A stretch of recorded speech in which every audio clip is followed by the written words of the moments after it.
Hi guys, welcome back to my Dreams Reality Podcasts. I'm your host, Alpha Raw, and we're back.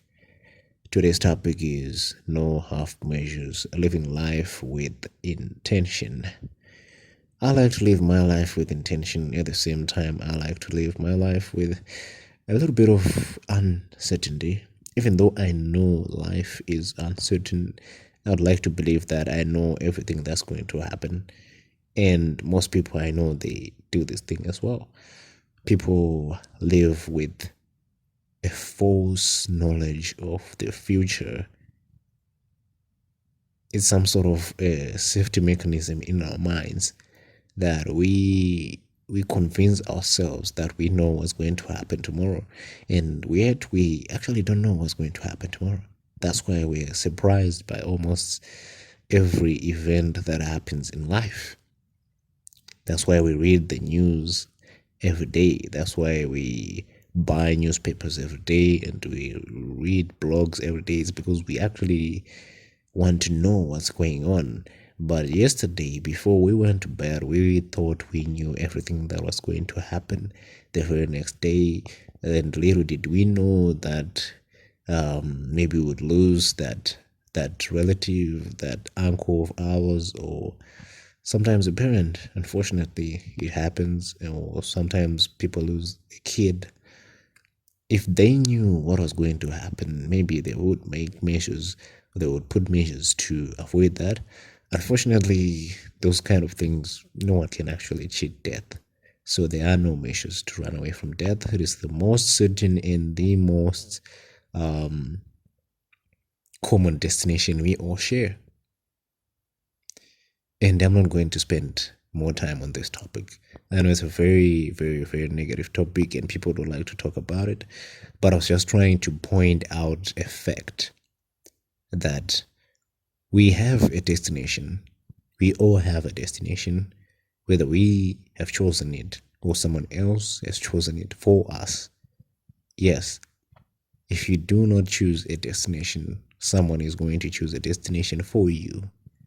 It's the same in entrepreneurship as it is in life.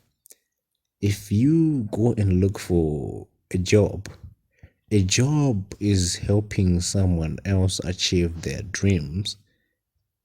And being an entrepreneur or the employer is having someone else help you make your dreams come true. So one is having their dreams coming true, and the other one is helping the other get what they want, helping them bring their dreams to reality. So the other one is working for the other one. So the thing that is determined who's the employer and who's the employee is the dream. And yeah, mostly it is the dream, and sometimes it is the salary itself.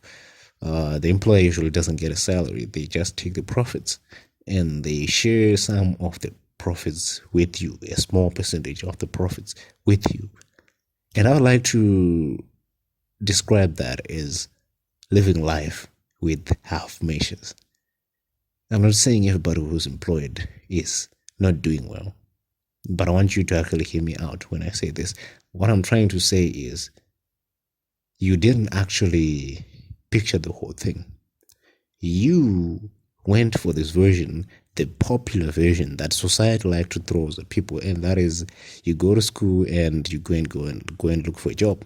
No one ever talks about starting your own thing or stuff like that. And if you start talking about that in high school, and if the teachers hear you saying that, they're going to tell you that you're not going to make it, or you are going to suffer, or something like that, which most probably never really happens if you know what you're doing. But if you don't know what you're doing, you may actually find yourself in a rough spot.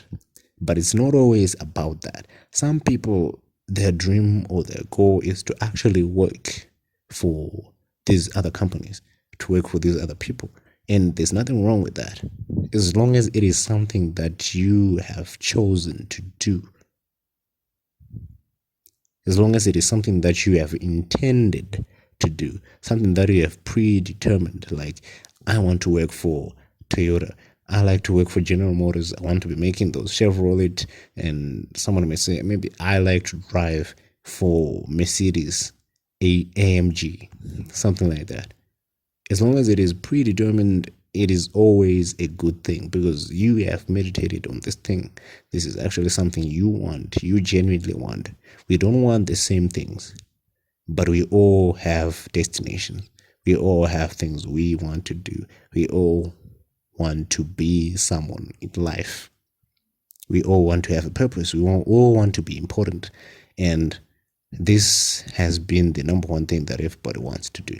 I mean, if somebody comes to you and they tell you that they don't want to be important, like when their name is mentioned, everybody wants their name to be known by everybody. People want people to respect their name, respect what they've done, and people want to be important. I know you want to be important. I want to be important. The person next to you wants to be important. And that is a fact. Because our lives are all about purpose. We were not created to just roam around like we are doing nowadays. I mean, this age, the internet age, has come with a lot of advantages and a lot of disadvantages as well. It's like a superpower. It carries a great responsibility with it. And out of that responsibility, there are also great problems that come with it.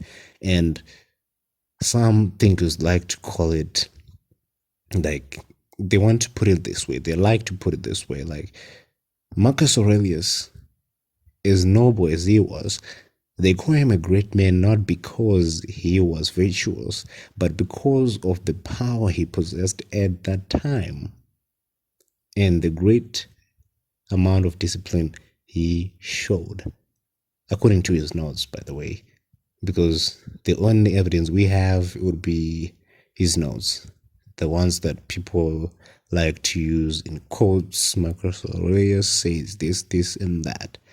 He's a great guy. He was a great guy. He really was a great guy. Imagine being the Roman emperor, having all the power anyone can possibly have in the entire empire. An empire was a huge thing. Like back in the days, we'd be talking about a population of 8 million people.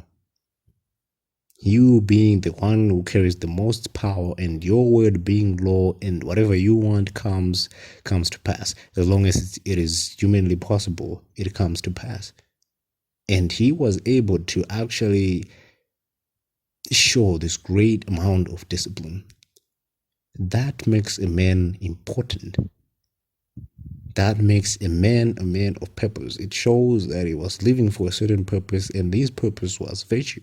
So man has to have a purpose. We all want to be important. We all want to be men of great character, someone who will be mentioned in the history books. That is something that is true for all of us. It doesn't matter if you're in prison or not. It doesn't matter if you're on a deathbed or not. You want to be important. You want to have purpose. That's why everybody is a dreamer nowadays. And not even nowadays. Even back then, everyone was a dreamer. It's because we all want to be important. And sometimes these dreams tend to change. That is something that we have observed. Like, dreams tend to change. I remember when I was in grade 5, I wanted to be a pilot. And then when I was in grade 6, I wanted to be something else. When I was in Form 1, I was like, I want to be a surgeon. And nowadays, it's all been changing and changing and changing. But then I realized that the thing I actually wanted to be was being important. That is the thing that I actually wanted to be. It wasn't a matter of a matter of flying an airplane through Bermuda Triangle or being the guy who saves everybody in the US Navy or something like that. It wasn't about that. It was always about me being important, me being useful. And that's true for everybody. So for one to live a satisfied life, a life that one can say at the very end that I actually lived life, that person has to live a life of purpose. And purpose is not only determined by yourself, but is also determined by people around you, people who know you, people who may not know you.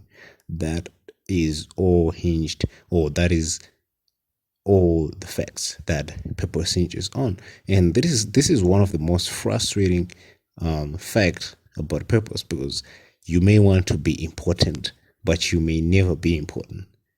Why? Because people actually aren't hinged on this thing. People actually don't see you as important. And you yourself see that people don't see me as important, and it affects you mentally and emotionally. So instead of taking that personally, people should actually shift their focus on what can I do that will make my life important, that will make people want to write me in the history books, that will want people to put me in history books and in all these great documentaries about human life and all this stuff. So it's always about keeping the goal in mind. The destination must always be in mind, and then the path will come second, but the destination comes first. That way we can never get lost. We know where we are relative to the destination. We know where we are. And this is basically how planes and modern GPS works. Like, the destination is always in mind, and the car can always find another path to your destination. Let's say you want to go to Starbucks and you are 8 blocks away. You take a path, it gives you a route, and then maybe there's a traffic jam. And then all of a sudden, your GPS tells you to take a sudden left. But that wasn't there on the first route it gave you. And that is a point, that it's not always about the path. The path is important, but the destination is the most important part of this whole thing. And so you have to be flexible, and you have to be nimble along the way, because life doesn't always go the way we want it to go. Sometimes we think life, and well, let me say, people think that their dreams and where they are, it's a straight path. Let me tell you, it's not a straight path. And you probably know this thing. You probably know this. It's not a straight path. Things don't go your way. You say you want to have maybe a first class degree, you're not going to get 80% marks all the way. And it's not going to be easy. Even if you do get those 80% marks, it's not going to be easy. And some days you're going to have to sacrifice your health in order to do this thing. That is not a straight path. That is a roller coaster, and it's not always certain, and it's not always like, you won't really know what's going to happen the next day, even after you have poured in everything you have into this thing. It always comes back down to faith and hope.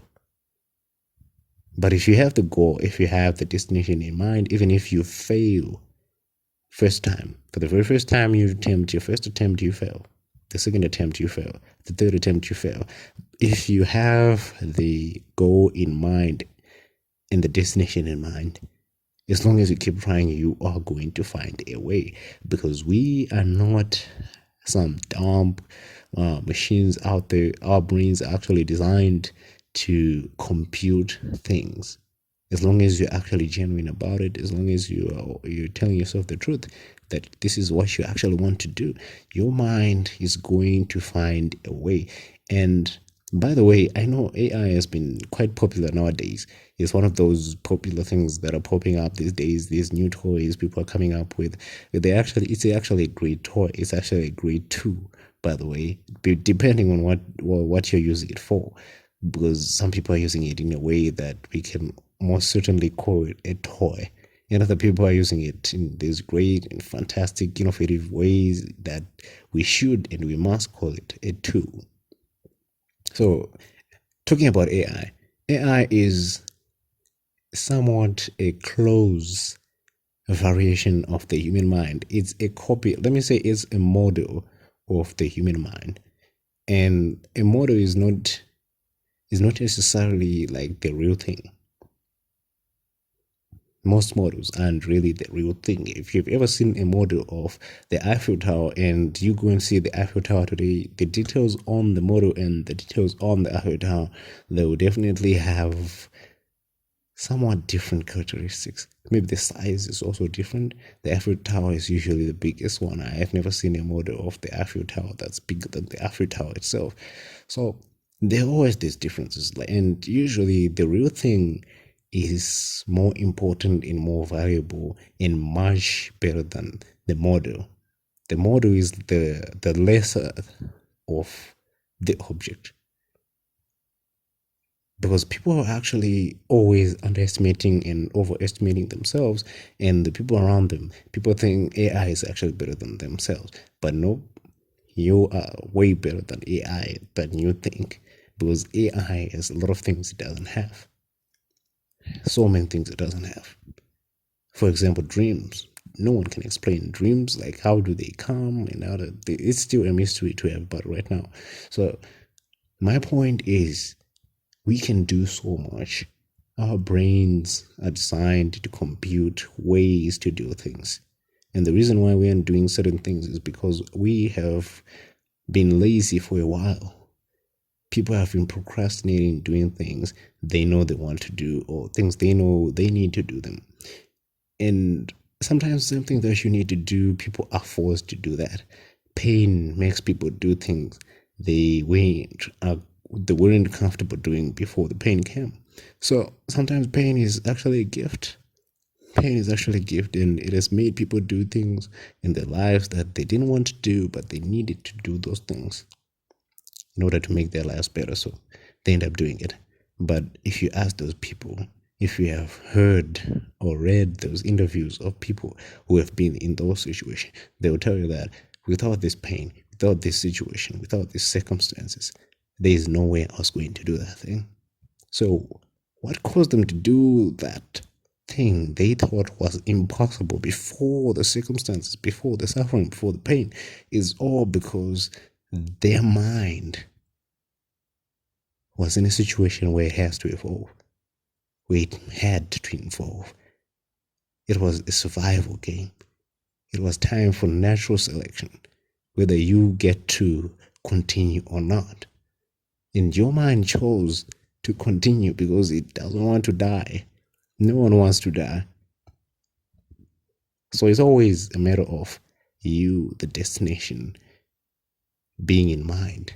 You should always have the destination in your mind, always, all the time. And when you have it in your mind always and all the time, your brain is going to be making calculations 24/7. Even when you're asleep, your subconscious mind is going to be doing the work. Your mind will not rest until you get there. And if you choose to quit along the way, you're going to do yourself a lot of damage. It's a disservice, not only to yourself, but to the people around you, to the community you live in, to the country you live in, to humanity. It's going to be a huge blow to humanity. And like I said before, reality and the future is somewhat an integration of everyone's choices, from the very first choice you made to the very last choice you made. And that is for everyone, like everyone's choices, from the very first choice they've made up to the current or the latest choice they have made. And that's a lot of data. Like, in the best supercomputers we have today, they can't even compute that stuff. They will definitely crash before they can even go through half of that data. So my point is, if you go halfway, you would have wasted energy and time just to be in between, just to be neutral, just to be compared and to be similar to the guy who didn't do anything. So I say go out there and do it. Why not do it? And when you have done it and you've gone through the pain, make sure that you finish. Make sure that the pain is worth it. It doesn't go in vain. You have to make sure you make it. And every single one of us is actually capable of making it. I remember when I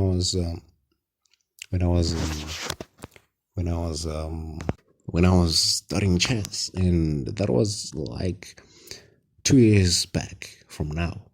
And everybody else was good at chess, and I was terrible at chess because These guys actually started playing chess when they were kids, and I had just started. And the moves I was playing were the same moves they were playing when they were 9 years old. So it was kind of embarrassing and frustrating, and I had to go through all this pain and uncertainty, and I had to choose every day whether I should continue or not, whether I should quit or not. But each and every single day, I had to make a decision to quit or to keep going. And every single day I have chosen to keep going. It has proven to be worth it, because I went from being 900, from being rated 900 to being rated 1,200. And to those people who play chess, that is an amazing feat. That is an amazing feat. And I was able to learn these different gambits, these different openings and tactics, middle game strategies, and all this stuff, and end games and all that stuff. And now I'm like at a different place. And if I study, when I look at the games I used to play way back, I'm completely disgusted by what I was playing. So the thing that actually improved my chess was I made a decision that, first of all, I would like to cross the 1,000 idol. If I've done that first, and I had to prove to myself if I can actually do that before I can do anything else. So that was the goal. And I played chess every day, and I played about 25 games every day online, Blitz usually. And the day I crossed 1,000, it felt like I had broken through a ceiling. Like there was something there that was keeping me down, like a mindset that was killing me. And that mindset, I would like to believe, was the fixed mindset. The mindset that said, man, I can never learn this thing. I can never actually do this thing. I can never be great at this thing. That was killing me. I needed a new mindset. I needed the growth mindset that says I can actually learn and practice and get better at this thing and be the master. It's just a matter of time, a matter of me applying myself to the discipline and the system of this thing. And I need to keep doing it with faith and belief and hope that I'm going to learn and I'm going to master this thing. And so I did so, and now I'm way better than I was. But if I had quit, and I've seen a lot of people quit chess. I mean, we have new guys show up every day, and out of 10 guys, only 2 or 1 get to stay. The other guys quit on the first day. They quit. First day, first week, people quit. So this is your guy, your friend, your fellow traveler, Alpha Raw, the best presenter, the best host of this podcast. It's always a pleasure to have you guys on the podcast, and we hope to have another conversation next time when we meet again. See you guys.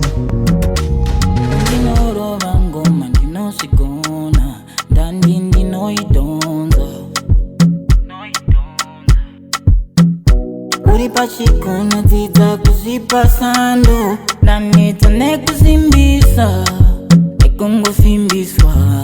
Yeah. You say you know me, but you don't know my story. When no see it, I say you go. Yeah. You say you family, usinga zive paini Irimu moyo manguwa. Yeah. Mundisi yeo Pay mugana, zinundi no sidao. Mundi siyo, ndi pay mugana, zinundi no sidao. Kana zewondo, zinundi no sidao. Kana kunyarara, zinundi no sidao. Kana zewondo, zinundi no sidao.